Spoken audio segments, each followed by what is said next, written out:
হত্যা করার জন্য 19 তারিখের মিছিলে সরাসরি গুলি চালিয়েছিলেন।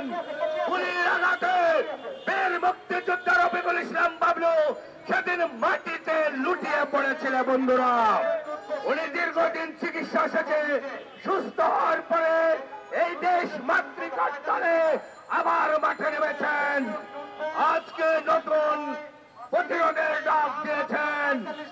এই যে ভারত, তুমি যে বাংলাদেশের হাই কমিশন অফিসে যে হামলা চালিয়েছ, মদত দিয়েছ, এক তীব্র নিন্দা জানাই। বলতে চাই, তোমরা বাংলাদেশে সাম্প্রদায়িক দাঙ্গা লাগিয়ে বাংলাদেশটাকে দখল করার পায়তারা করছো।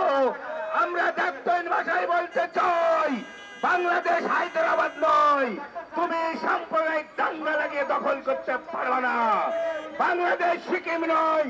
তুমি ফ্যাসিস্ট সরকারকে ক্ষমতা বসে এই দেশটাকে লিখে নিতে পারবে না। আমরা লড়াই আছি। আমরা প্রয়োজনে ভারতের বিরুদ্ধেও যুদ্ধ ঘোষণা করব। যদি আমাদের আরেকবার উস্কানি দেওয়া হয়, আমাদের দেশে হামলা করার পায়তারা করা হয়, আমরাও অখণ্ড বঙ্গভূমির দাবিতে লড়াই নামবো। আমাদের নেতা মৌলানা ভাসানী উনি ঘোষণা দিয়ে গেছেন, ওই কলকাতা, আসাম, ত্রিপুরা এগুলো বাংলাদেশের সাথে এক না হওয়া পর্যন্ত স্বাধীন বঙ্গভূমি বাংলাদেশ পূর্ণাঙ্গ পায় না। সুতরাং তোমাদের বুঝতে হবে, এই প্রায় 40 কোটি বাঙালি এক হয়ে আলাদা রাষ্ট্র করার জন্য মাঠে নামবে অদূর ভবিষ্যতে।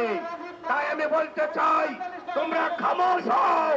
যদি খামোশ না হও, তাহলে আমরা বাংলাদেশ থেকে ভারত ভাঙ্গার দুর্বার আন্দোলন গড়ে তুলব। সবাইকে ধন্যবাদ জানাই। এখন আমাদের সামনে বক্তব্য রাখবেন 71-এর রণাঙ্গনের বীর মুক্তিযোদ্ধা